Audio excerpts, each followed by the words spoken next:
All right. So, of course, tonight we're going to talk about Purim. Purim in Mitzvah Hashem is Motzei Shabbos in a week, not just Motzei Shabbos, but Motzei Shabbos in a week. And really, in all the years I talk about, which one? This is Kol Lashon? Yeah. Okay. So, all the years that I've been talking about Purim, the main thing that I've really been focusing on is that Purim is Nistar. Purim is a hidden miracle, right? All the other miracles that we have are all Nigla. Pesach, the Yam Split, the 10 Makkos, we all saw that. Chanukah, the candle was supposed to light for 1 day, it lasts for 8 days, we all saw that. The Shavuos, we got the Torah, we all saw that. Purim really is a hidden miracle, because if you look at the story, there's no like miracles. There's no like, the earth didn't open up, nothing really happened. It's Persian Empire politics. You know, you all learned Caesar, you all learned Shakespeare's Caesar, and they stabbed him in the back. Itu Brute. He also was a whole chevra, killed Caesar, and then the next one killed the next one, and Antony killed that one. And that's what used to happen in these big empires. So what happened in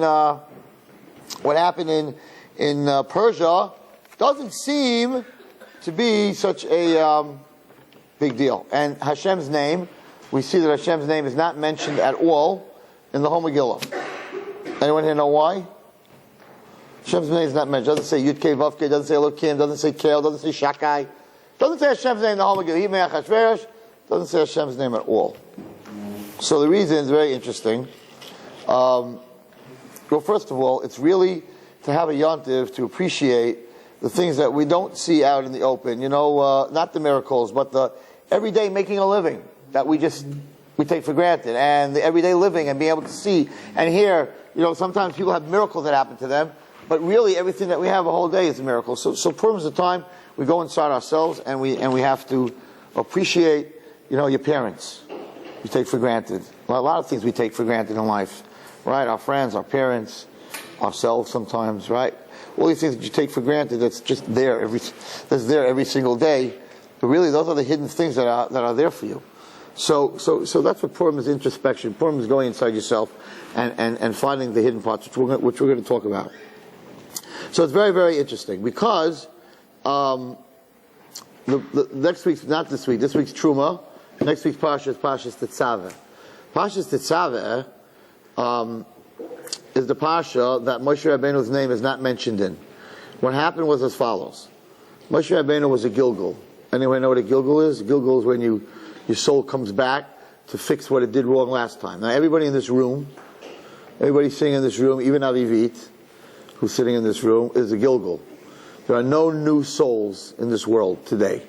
We're all Magalgal. We're all coming back to fix something. So that means that all the women in this room, last time you were on this earth, which could have been 1,000 years ago, 500 years ago, I don't know, I don't read Gilgulim, I don't read poems, right? But the last time you were here, you were not the perfect Tzedekista. Sorry. If you were the perfect Tzedekista, you would not be sitting in this room. You would be sitting in Gan Eden. You wouldn't have to come down into the world.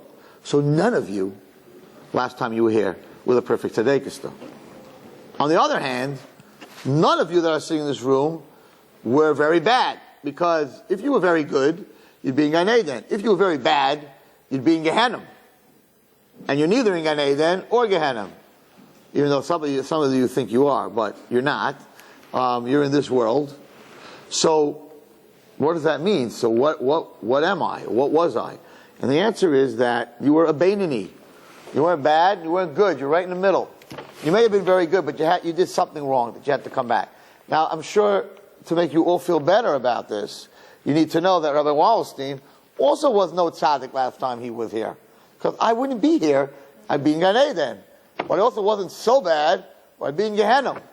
Or maybe I would talk my way out of it, I don't know exactly. But I'm here. But I'm definitely here. So I was no perfect guy either. So we're all in the same boat. We're on the same earth. And every human being that's on this world was not last time a perfect tzaddik or a perfect Russian. So, the Sefer Gugula, it talks about how a person, when he comes back to Mimagalgal, you can come back into human, you can come back. There's four levels of Gilgul in the world. There's 4 levels in the world. One is the first one is the worst. Is Daimim. Is a stone. You have no life. You're stuck. Your soul is stuck in a stone, and you're just like going to be there until the Shemayim decides to take you out.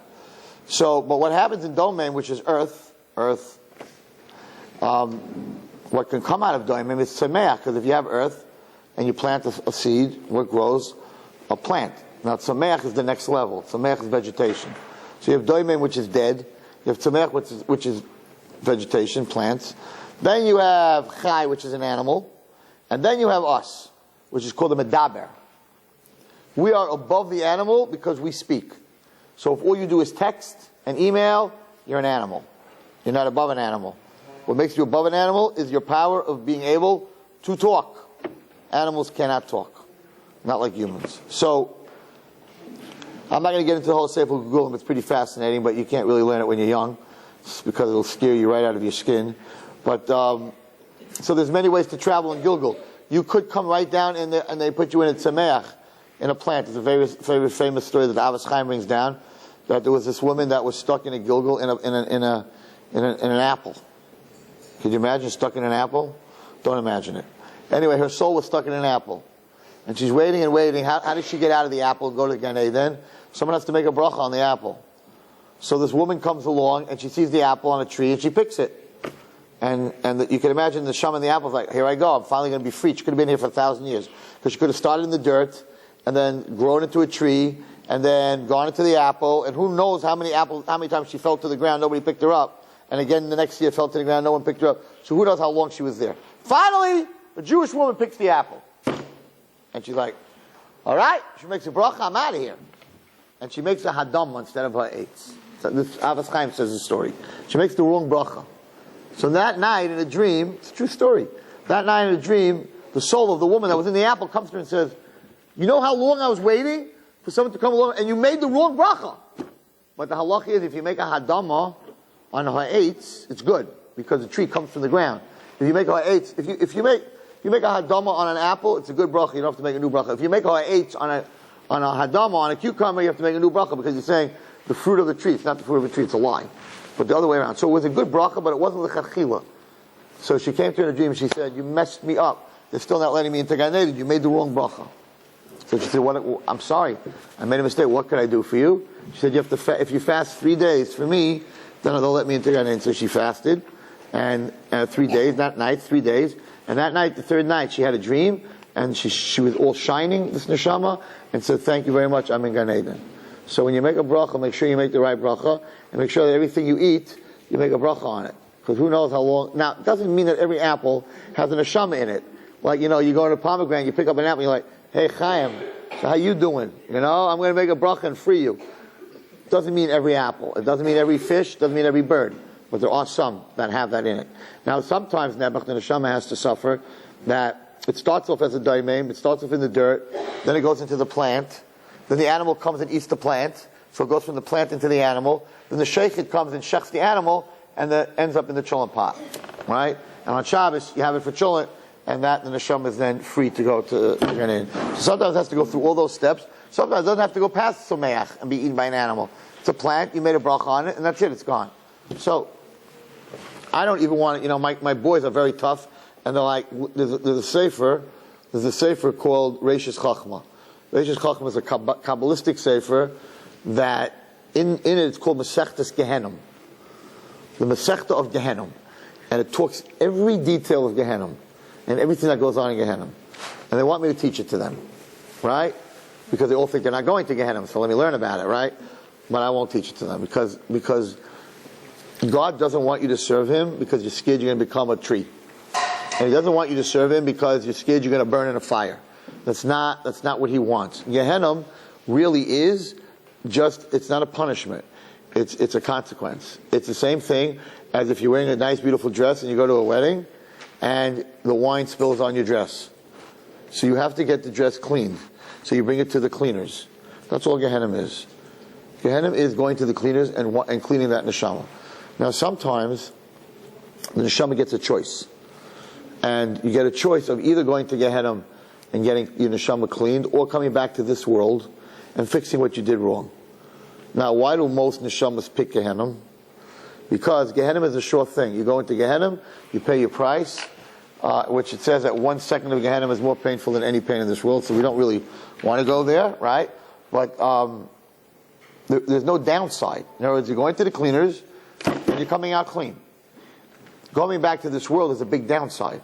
If I come back to this world and I had 2 sins to fix, and now they erase your memory, so you don't know that who you are, what you did last time. So now you might come up to Shemayim with 100 things to fix. So you may come back much worse when you came into the world. So most neshamas don't want to gamble. It's like, I got 2 problems, I got to fix them, I want to go sit in Gan Eden with Rachel Imenu, have a good day. But some neshamas, maybe they're more positive neshama, I don't know exactly. Some neshamas are like, no, send me back down, I'm going to fix it, and I'm going to come back this time much better. And it's brought down in Kabbalah that the neshama before it comes down to this world, it swears to Hashem, I'm going to come back better this time than when I came back last time. And then when he comes up, they ask him, no, so how'd you do? And that's why, by the way, Down syndrome children and autistic children are known to be the holiest souls in this world. Why? Because those souls come down to this world, they cannot sin. Because to sin, you have to have das. So a Down syndrome child is considered a cheresh sheitiv katan. Therefore, if he doesn't sin, it's not a sin. There's no sinning. So why is he here? So then why are you here? The reason you come here is because you have good and bad. He doesn't have good and bad. There's no good and bad. The answer is that neshama has to come back to this world for a certain amount of time, and that's it. Its punishment is that it can't be in Gan Eden during that time. It has to be in this world, 30 years, 40 years, 50 years, and it goes back definitely not worse because it can't do an Avera. That's why when a Down syndrome child walks into a room, the tzaddikim used to stand up. The Chazaynish, everybody. Because they knew that the neshama in that child is so holy, was such a tzaddik, that he has to come back to this world and spend some time.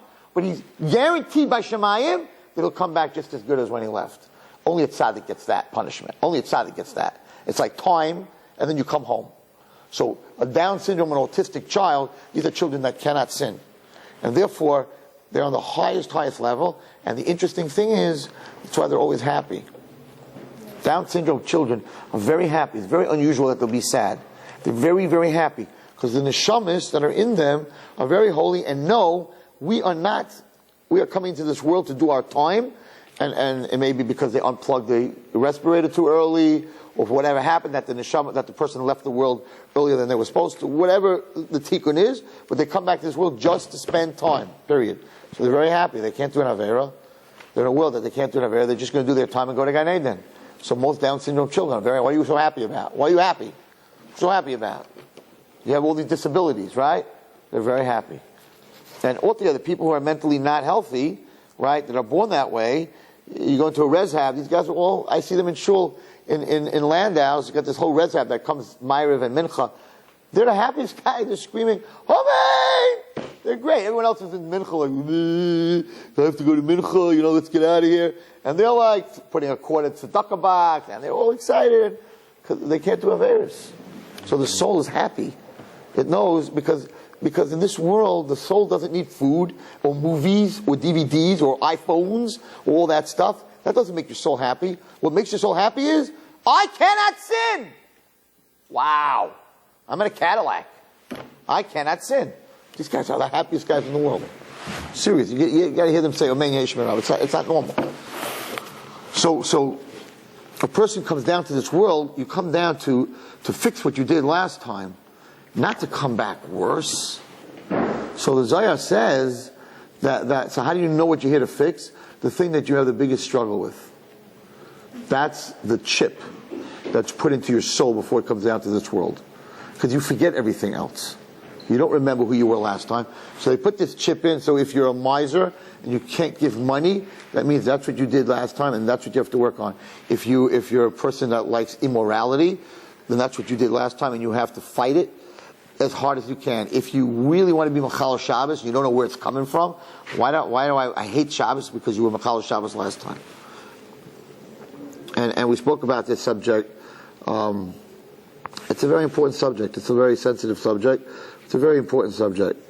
So I had a whole long discussion this week.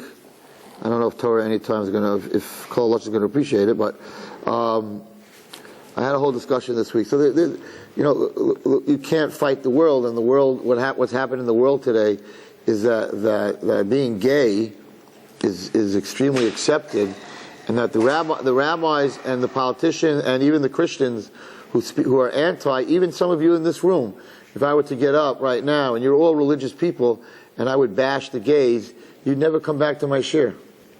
Because you would say, oh, you're one of those rabbis. So really the rabbis today that get up and defend Hashem and defend morality, we're the bad guys. And the gay people, they're the good guys. And if we get up and say anything wrong, that's what happened. When I was growing up, they were the different people, and we were the normal people.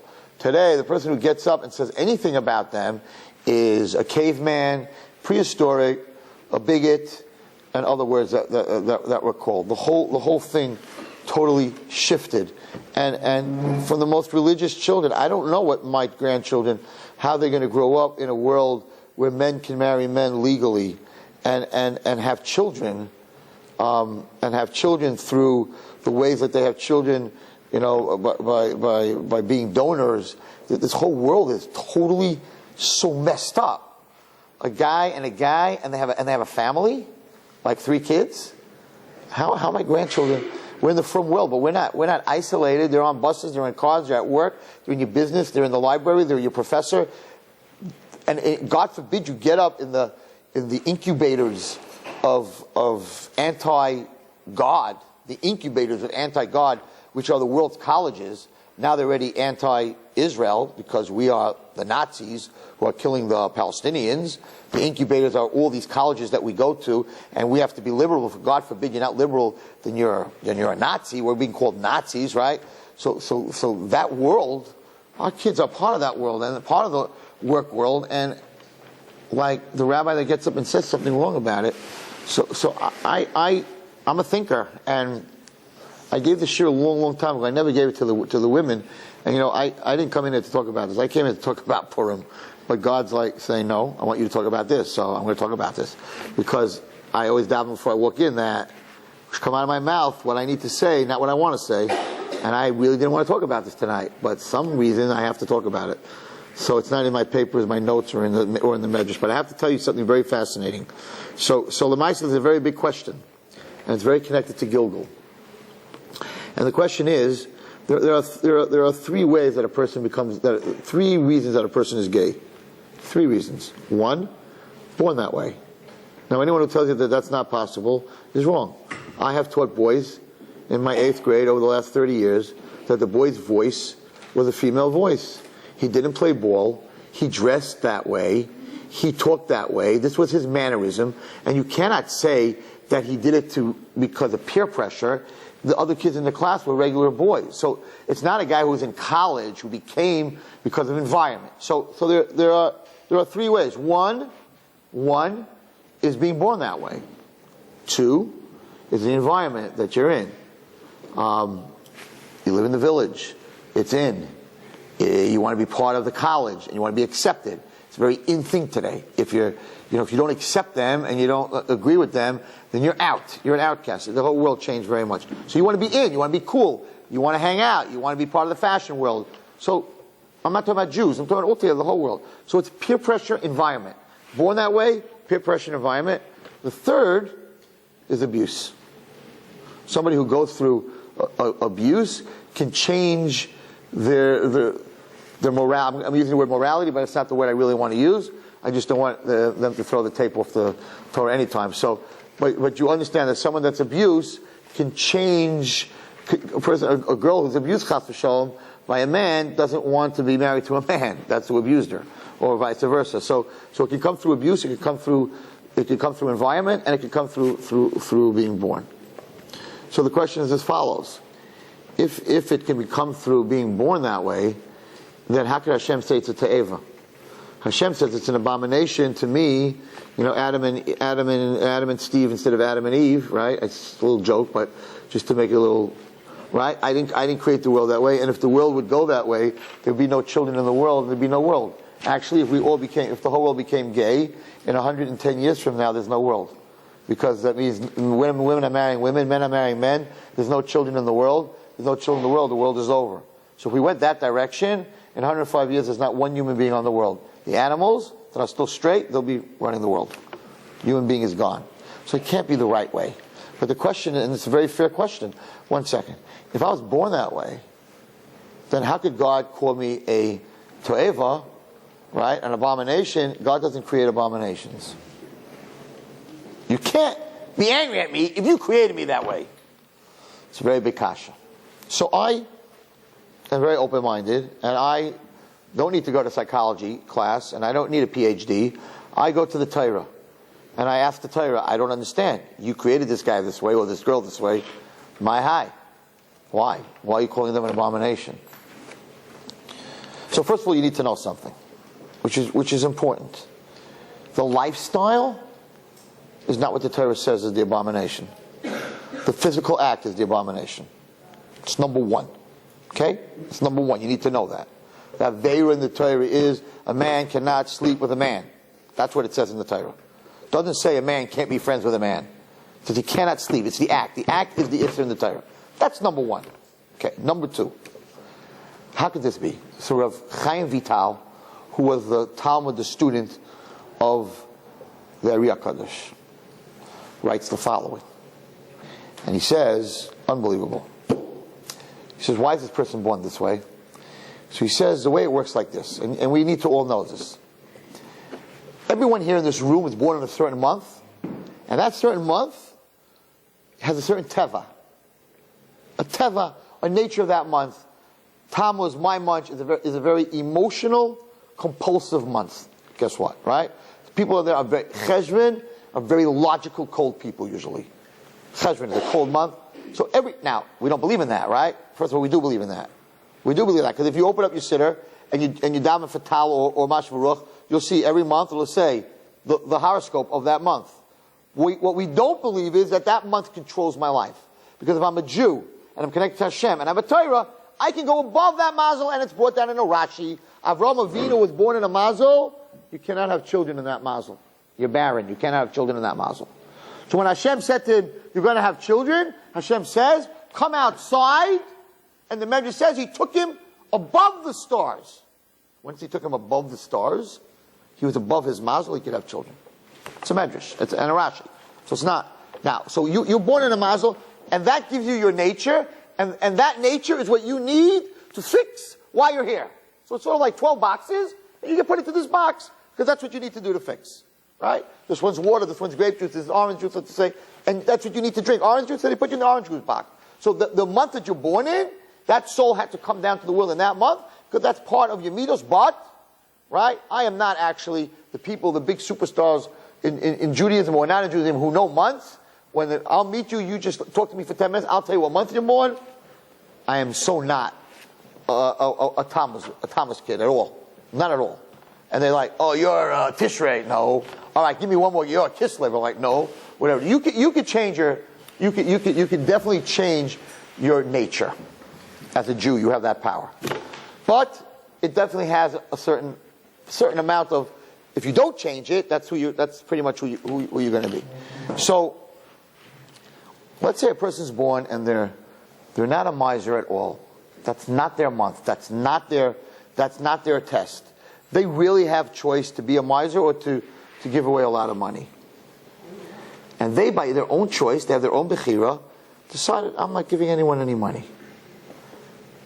Not because I was born that way. I'm not born a miser. I don't want to give people money. That's my decision. I have bechira. Everyone has choice. Now, he comes up to Shemayim, and they're like, how come you never gave tzedakah? And he's like, I didn't want to. You made a choice like that. Okay. How are we going to fix that? Either you're going to go to Gehenna, or you want to come back to this world. How are we going to fix that? This is how you're going to fix it. Last time you had choice. What was the choice you made? The choice you made was to be a miser. So now we're going to put you back in the world a second time. What was the choice you made? To be a miser? So now you're going to go back to the world, and your test is, you're going to come back as a miser. And you have to overcome it. It's mida keneged mida. You made the choice to be a miser. Now you have no choice. You're a miser. Now you have to break the choice that you made. Godless. That's your tikkun. That's your tikkun. So, he says like this, Rav Chaim Vital. He says a person who was born, not his surroundings and not chas v'shalom abuse, a person who was born that way. What happened? Last time he was in the world, he wasn't born gay. He wasn't born that he wants to be with a guy, chas v'shalom. He wasn't born like that. He was born a normal guy. A normal guy. No big taiva to be with men. What happened? He made a choice. He made a choice to do this aveira with a man. That was his choice. He didn't have that taiva. He just was a wild guy. He just, whatever I want, I'll do whatever I want. Now he comes to Shemayim, and Shemayim, he's got to fix this. So like, you want to fix it? Then we have to send you down to the world, and you have to have no choice. That you only like men. And you have to live your whole life and not do anything that you want to do. And if you're able to do that, then you'll fix the choice that you made, because this time you didn't have a choice, and you'll come back to Shemayim and you'll be forgiven. That's the guy that's born like that. So he's stuck for the rest of his life, that he can't be with another man. He can't do what he feels he wants to do, because the Torah says you can't do it. Last time you didn't have to do it. You weren't born that way. You made that choice. Now you have no choice. You have to break that choice to make back for you used to have a broken choice. You used to have a choice of yes and no, and you broke that to make it yes. So now you're stuck. Thank you very much. Now you're stuck in the same position, and you're stuck for the rest of your life. And that's why you're born that way. And if you're able to go through your whole life and not do that aveira, you were misaken why you came to this world. Okay. So I gave this shir a few years ago, and I said it's just like a guy or a girl that's born, and a guy last time wasn't born with this crazy Zecharia for girls, right? He was born normal guy, and he decided that he's going to be with this woman and that woman and that woman. So it wasn't his teva, but he made it his teva. So now he comes back to the world with this crazy Zecharia. He wants to be with 1,000 women. Same thing.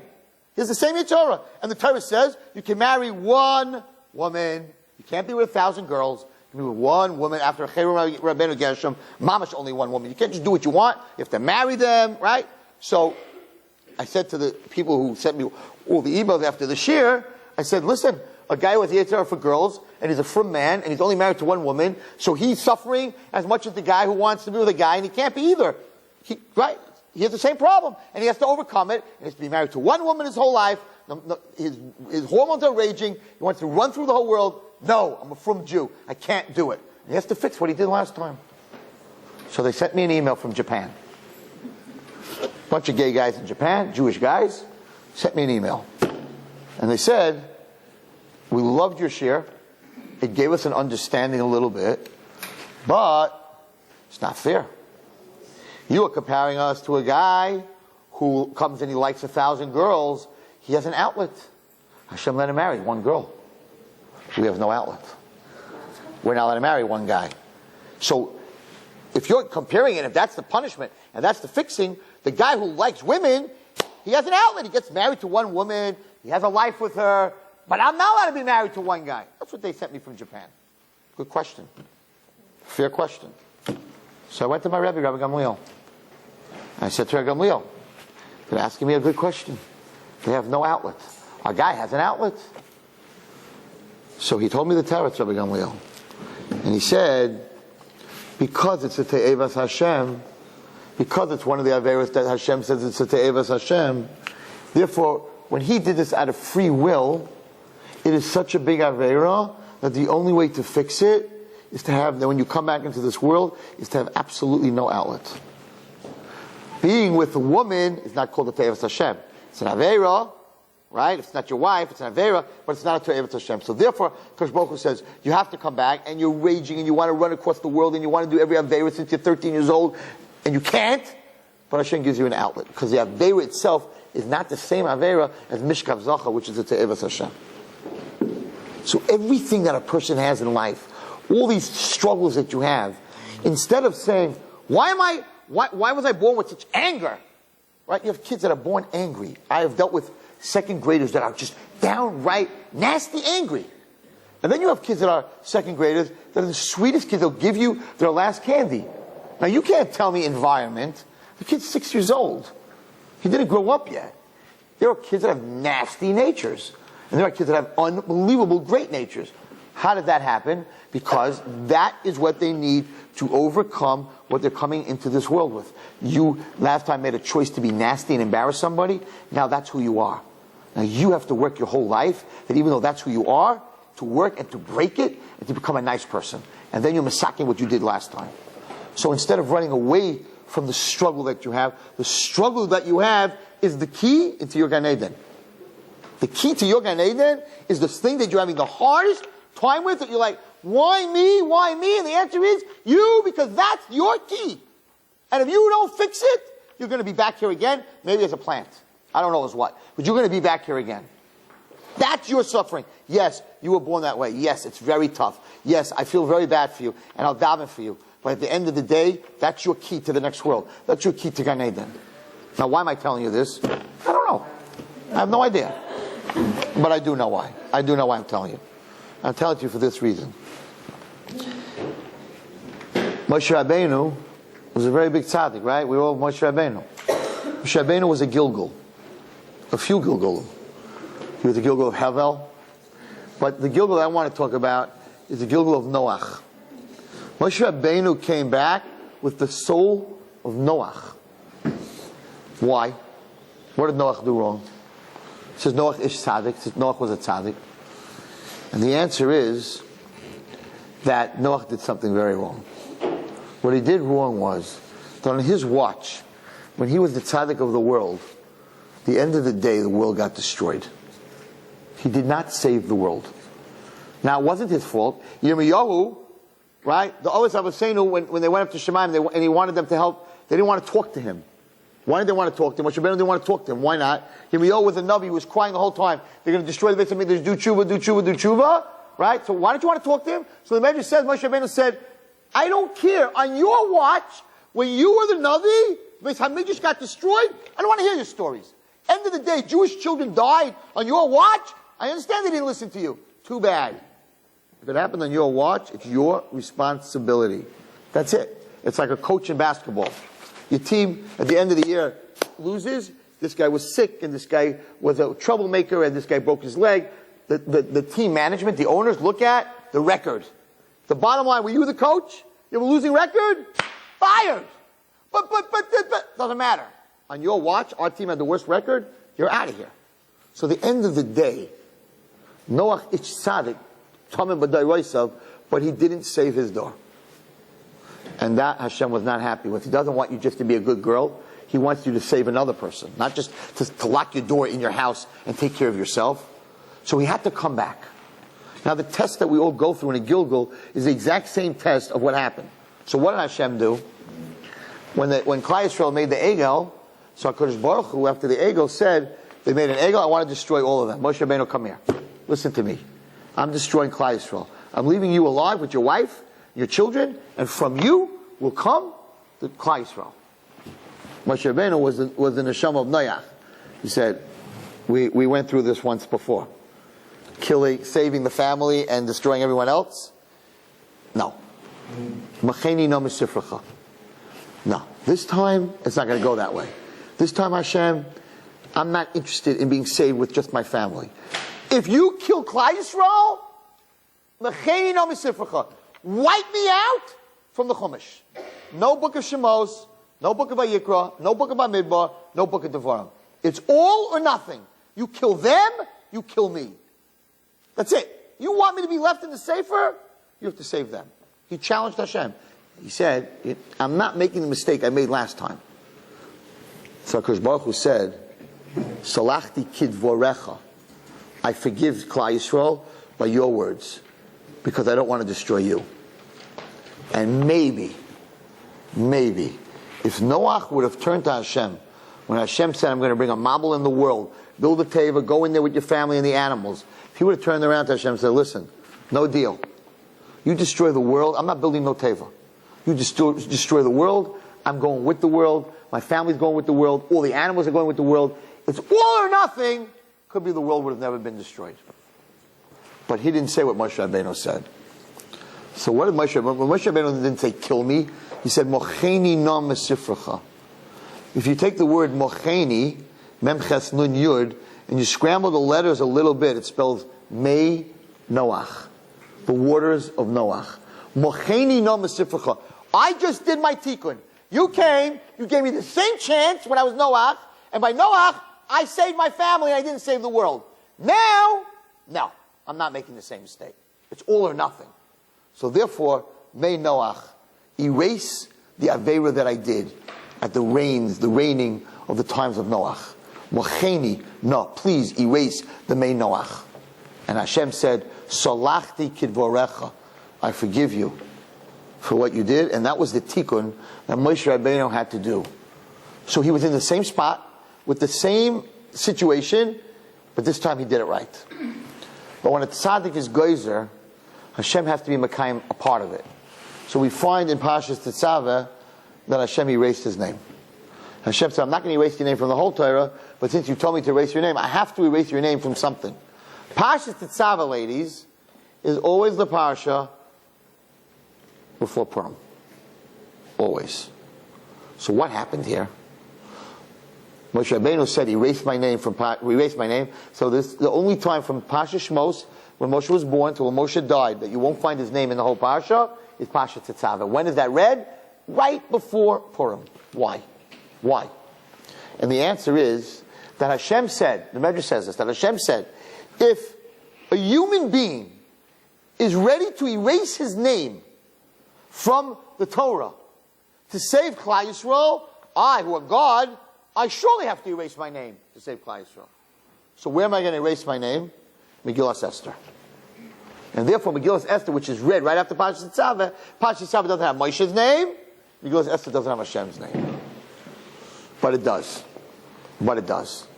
Because even Hashem loved Moshe so much, that even though he erased his name in the Nigla, what you see, he didn't erase his name in the Nister. So the Vilna Gaon says, and I'm not offering anyone $100 for this, because there's a girl that was in my class today and she heard the answer. So I offered my whole class, if they knew the answer to this question, they would get $100. Where do you see Moshe Rabbeinu's name in Parshas Tetzaveh? And you can look all you want, you'll never find it. But the Vilna Gaon says, unbelievable. How many psukim are in Parshas Tetzaveh? Anyone here know? 101. There are 101 psukim in Parshas Tetzaveh. Moshe's name, right? What does Moshe's name equal? Mem Shin Hey, 345. Okay, that's the name you see, right? The Nigla, that's the name you see. Moshe, Mem Shin Hey. What part of Moshe's name don't you see? How the letters are spelled, the full letters, right? How do you spell Mem? Mem, Mem. So you see a Mem, but you don't see the other Mem. So the hidden part of the Mem is the other Mem, which equals 40. Mem equals 40. Shin, you see the Shin, but how do you spell Shin? Yud Nun. So if you take the Yud and Nun, how much does that equal? 60. Yud is 10, Nun is 50, 60. What's 60 and 40? It's 100. The last word in Moshe Rabbeinu's name is a Hey. You see the Hey, but how do you spell Hey? Hey Aleph. Is 101. So the Nister, Moshe's name, the hidden part of his name, is in every single pasuk in Parshas Tetzaveh. Because if you only had 100 psukim, it wouldn't equal his name. So you have to have 101 psukim, and the 101 psukim equal Moshe's hidden name, the letters that you don't see. Because Hashem said that even when I keep what the tzaddik says, I'm not erasing his name fully. What happened in Megillas Esther? You don't see God's name. But in Perek Vav, where it talks about that the king could not sleep, and the Medrash says the king is Hashem. The Melech, anytime it says Melech without the word Melech Achashverosh, it means Hashem. And it says the king could not sleep, right? That was the beginning of the Geula. Until then, Haman was happy, everything was going great. The king couldn't sleep. He said, who's in the yard? He said, open the book. Oh my God, what did I ever do I never did anything for Mordechai. And that's when she dumped all the toilet on her father. And that's when Haman's downfall, when he came home to Zeresh and he said, oh my God, the whole mazel is totally changing, we're in big trouble. So it says that Perek Vav, is the Geula. If you look in Perek Vav, you will find the word Hamelech 26 times. Yud Kei Vav Kei. Also hidden. It doesn't say Yud Kei Vav Kei, but it says the king 26 times exactly. Only in Perek Vav, where the Geula, where it says Hashem went from his Kisei of Din to his Kisei of Rachamim. So it's God's name is hidden. Moshe Rabbeinu's name is hidden. Everything in this world is MS. And our struggles in this world is only to get us into the next world. So instead of fighting them and being angry about them, we have to welcome them. Say, this is my struggle. I recognize my struggle. And this is my key. My struggle is my key to Gan Eden. And if I'm going to give in to my struggle, I'm just coming back here again. And it's going to be harder. Because now I got to take care of two things. So that's why I told you about Gilgal, because the whole Tetzaveh next to the Megillah says. But there's another reason. So there's a mitzvah, and I don't know that if I'll be here next week in Mitzvah Hashem, but I hope to make a tape wherever I am, because there's so much in the Medrash to learn about that is mind-boggling that we got to get it out there. So watch Torah anytime, see what's going on, or call Alasha next week. But I want to tell you something very fascinating. So we have this mitzvah on Purim. Sounds like a very weird mitzvah. That you should drink wine until you don't know the difference between Arur Haman and Baruch Mordechai. In other words, you should start thinking Arur Mordechai and Baruch Haman. Now, if I came in here tonight and I said, bless Hitler, curse Rabbi Feinstein, it would turn off that tape, this tape, you'd all get up and hit the road. Right? Wallerstein's out of his mind. He cracked. Bless Hitler, curse Rabbi Feinstein. He's nuts. He cracked up. But there's a mitzvah on Purim to drink enough that you're going to say, bless Haman, curse Mordechai.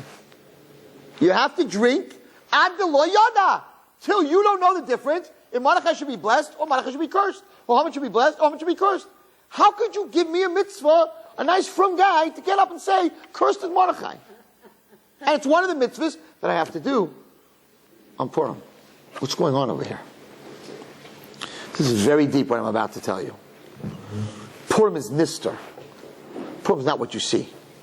Purim is the hidden you. The hidden you. And you have to do tshuva on something that you never deal with. And the only day you can deal with it and walk out of it in one piece is on Purim. And what is that? That in every Avera you do, there's a little enjoyment. And there's a little Baruch Haman. It's not so bad. Remember, like when you talk to your friends 20 years later, remember when we did that, man? Wow, yeah, it was a big Avera, but wow, it was fun. You gotta admit, it was great. I mean, it was great. Come on. It was really... That's Baruch Haman. There's a little good feeling in being bad. And there's a little bad feeling in being good. And that's Arur Mordechai. And that's the truth. But you don't deal with that a whole year. A whole year? Good is good. There's no bad and good. There's no good and bad. But really, in all of us, we enjoy the bad a little bit. Baruch Haman. And we don't like the good a little bit. Arur Mordechai. And we need to do tshuva on that. And the only day that we can do tshuva on that is on Purim. Why? So if that's the case, Rabbi Wallerstein, why don't we drink every night before we go to sleep, right? And get drunk and go inside ourselves and realize that, yeah, I do enjoy being bad, and yeah, I don't always enjoy being good, and I need to do tshuva on that, and do that every night. Right? If that's what we don't, nichnas yayin, the wine goes in, out comes the secrets. Right? So let's do that every night. Let's get alcoholic. Let's drink every night. And the answer is, if you had to do that any day but Purim, it would tear you apart inside. It would depress you. It would make you an addict. And that's why people who get drunk, when they nichnas yayin, when they get drunk, and all those protection levers and locks and doorknobs and keys that you have in your brain and in your soul to protect you from getting really in touch with yourself, because really getting in touch with yourself and banging yourself over the head causes depression. So what do? The next night you're depressed, you drink again because you need anesthesia, and then you get more depressed. Drunks are not happy. They may laugh and everything, but they're not happy. They're miserable people. And the next night they got to get drunk again, and the drug addict has to do it again. Why? Why? Because he's in pain. Because you can't go inside yourself and beat yourself up all the time. That's not therapy. That's not good. That's why life coaching became what it became, because in therapy a lot of people felt, going back into my dirt and beating myself up over it, I'm getting more depressed and I'm taking more medicine. So they came out with this whole life coaching thing, don't go backwards, go forwards. Some people have to go backwards a little bit, but Go forwards. Leave that alone. Stop beating yourself up. It's just getting you more depressed. Depending on what you're going through, what you have to do, right? Everyone's different. You can't do that. You can't deal with every night that I really enjoy being bad. Hashem, help me. There's something wrong with me. I'm sick. I really enjoy being bad. You can't deal with that every day. It's impossible. You're going to come out of that.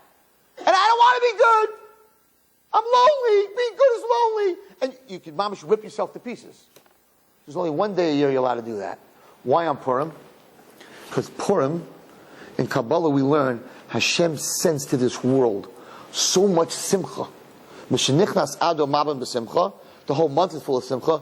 But the day of Purim is such full of simcha that at the end of Purim, because that's when you do it by the Seudah, the end of Purim, when you're at the top of your simcha, you're so happy, I could take you down there. I could take you down there. You could face your ghosts. And you could try to clean them out and do tshuva, and you could wake up and come out of it alive, not depressed, not having to drink the next day. Just one day a year you can do that. So one day a year, you have to deal with your Baruch Haman and your Arur Mordechai. And that's Purim. But it says that girls are not supposed to drink. In fact, it's brought down that by Vashti's party, it doesn't say anything about yayin. And the Medrash says, because even Vashti felt, not a mishteh yayin. A woman's place is not to drink. It's interesting. The Medrash said they gave out candies and chocolates, and that's what women like. Whatever. But in the old days, now they might like to drink. But in the old days, that's what they liked. But it says that a woman's not supposed to drink because it's not sneistic for her to drink. So they ask a kasha. But if that's the day that you have to go inside yourself and deal with your Arur Mordechai and your Baruch Haman, right? How does a woman do that if she doesn't drink? It's very interesting. So Chachamim said that a man, this is so true. This is so, the Chachamim Torah is so true. Mamish, if you would learn the secrets and you learn Torah, you just don't need anything else. Because this is so true. A man, to get him to go inside himself, to admit that he enjoys being bad, and he loathes, he doesn't like being good, you gotta get him drunk. He will not go there. It's like, me? I'm good, man. I don't like being bad. I love being good. He will not go there because we're not emotional, sensitive beings. We're big shots. We're like, everything's perfect. No, I don't need anything. Everything's great. We get him drunk. We can get him to go inside there. But normally, he's got all his locks and his walls and his keys and He says, but a woman, she's emotionally healthy. She can go there. We don't want her to go there a whole year because it's going to cause her to get depressed. She doesn't need to drink to get in contact with herself. Women are in contact with themselves, and the problem is that they're not just very in contact with themselves on Purim, they're a whole year beating themselves up. They're always beating themselves up, and I hate to say it, I deal with some very abused women who are abused by their husbands, and they stick with them because they're used to getting beat up, because they beat themselves up a lot. They're never happy. They're always scared. The world's not happy with me. The world's not happy how I look. The world's not happy how I cook. The world's not happy how I take care of my children. So they go to cooking classes, and they go to how to raise children, and they go to Shalom Bayis. The guy doesn't go to Shalom Bayis class. What do you mean? He doesn't need Shalom Bayis? The guy doesn't go to how to bring up your kids class. There's this Rebbitzin going all over the place, right, that I met. And she has these classes. 12 hours, 15 hours. And the women come. 12 hours a week. And there's no men there. How come they're not coming? They're children too. Because they're not going there. They don't beat themselves up. I'm the best father. I'm the best husband. I'm the best guy. We don't beat ourselves up. So on Purim, to get us to beat ourselves up, you got to get us nichne yayin yotzei side. Women, you don't need to get them drunk. For them to be in contact with their problem of sometimes I'm very happy about being bad, and sometimes I'm very upset about being good. They can go there without getting drunk, but they can only go there on Purim. Because if they go there a whole year round, they're going to get depressed, and they're just going to beat themselves up even more. On Purim, there's so much simcha in the world. When they sit by the Seudah, they can read the Shoshanas Yaakov and say, I need to deal with why am I so happy about the stuff I did wrong. And why the Yiddishkeit that I'm keeping right now, it's a curse. Judaism is a curse in my life. It's just taking away my freedom. It's taking away everything. That's what we need to deal with on Purim. And that's why it says a man has to drink until he doesn't know the difference. Once he doesn't know the difference, we have the ability to get him to go inside. And I can tell you, I have seen boys on Purim cry, scream, shriek. You thought their souls were coming out of their bodies on how bad they were and what they did wrong. Rebbe, save me. Rebbe, I'm going to Gehenna. Crying on me, throwing up on me, crying on me. Rebbe, please don't let go of me. Take me to Gan Eden. But crying, really, really crying, because they can't go there. They can't go there in a normal state of mind, because that's not a man. He's just not going there. So on Purim, we get him to that state of mind where he could go into his sight, into his secrets, and bring them all out and clean them up. Purim is, Yom Kippur doesn't touch Purim. Girls, Yom Kippur doesn't touch Purim. Purim is much bigger than Yom Kippur. Because Yom Kippur, it's in front of everyone. You read it. You're not going inside. You're taking care of the outer part. I did this sin, and I'm sorry, and I did this sin, and I'm sorry. By the way, can I have some money this year? I did this sin, and this sin. How about a shidduch also? That's Yom Kippur. Yom Kippur doesn't touch Purim. Purim, there's none of this. Purim, it comes here. You're throwing up. Your guts are coming. Your inner soul is coming up. And therefore, Yom Kippur is called Yom Kippurim. You know, if you say Rabbi Wallerstein is as good a ball player, and you're not going to say this, but Rabbi Wallerstein is as good a ball player as Michael Jordan. So who's better? Of course, Michael Jordan. You're comparing me to Michael Jordan. You're not saying Michael Jordan is as good a player as Rabbi Wallerstein. So when you say Yom Kippurim, you're saying Yom Kippur is like Purim, which means Purim is much greater than Yom Kippur. And the Kaviyasha says, specifically for women, to say on Tanis Esther and on Purim itself, Perek Chav Beis, the 22nd chapter in Tehillim, that's a chapter, if you say it with Kavana, that was Ayelas HaShachar, which was Esther, you say it with Kavana, that Mamish, first of all, it said that women should go to Vosikin. On Purim, you should go down to Vosikin, and all the shuls are open for women, Vosikin Purim morning, and Tanis Esther. This year, Tanis Esther is pushed over, so it should be on Shabbos, it's pushed to Thursday. So I don't know about this year, but normally Tanis Esther and Purim, you should go to Vosikin, and it's a very big Esat Tefillah. It's a very big time to daven. So again, just to repeat what we said tonight. Number one, that what a person's challenges in this life, don't say it's not fair. How come I was born this way? Just the opposite. It's very fair. You're only born this way to give you the key that Mitzvah Hashem, next time after 120 years, Mashiach's not here, that you should be able to sit in Gan Eden with all the tzidkania. It's just the opposite. Not only it's fair, but it's your key. It's your key. It's your ticket into the next world. And we see that by Moshe Rabbeinu. He went through the same thing. He was able to overcome it, and he was forgiven for what Noach did wrong. Second of all, the secret of Purim is to be able to go into yourself and to work on the things that you don't deal with the whole year, and to go inside yourself and to try to fix it, and to try, again, there's a certain, it's very hard. I'll tell you from my own time. I had good times as a kid, and I didn't always do the right thing. And when I meet my friends sometimes, I'm like, remember what we did? You remember how bad that was? And we're all smiling. If you're smiling, you didn't do tshuva. If you're smiling, you didn't do tshuva. Because if you really think that what you did was really bad, you wouldn't talk about it. You wouldn't talk about it with a smile on your face. You'd say, oy vey, 8 years I was playing ball. I didn't learn 2 words of Gemara. If those 8 years I would have learned, today, you know what I could give to my Talmidim? You know what kind of shir I could give? 8 years I didn't learn. Not, hey, remember those 8 years we played ball and had a great time? Then you didn't do tshuva. Then you're not where you're supposed to be. If it's still a good time in your head, if you still have that Baruch Haman, if it's not Arur Haman, you didn't do tshuva. You're not where you're supposed to be.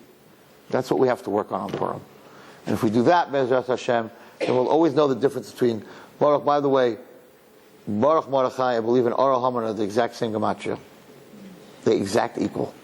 Baruch Mordechai, if you do the math, and Arur Haman, each one equals exactly the same as the other one. You many times can switch the two, because they have equals. What we have to come out of Purim is, but Baruch Mordechai and Arur Haman, not Arur Mordechai and Baruch Haman. We have to have clarity. And Bezrat Hashem, HaKadosh Baruch Hu, in Adar, he says, he will show us Nisim Nistarim, he'll show us hidden miracles, which will bring us to the month of Nisan. HaKadosh Baruch Hu will show us open miracles. We should all have the schus, all of us here, that Bezrat Hashem, we should see the Nisim Niglium, the Nisim of Nisan, when we're talking brought into Eretz Yisrael, to the Beis HaMikdash. Here be Amen. Amen. Ken Yeratzeh.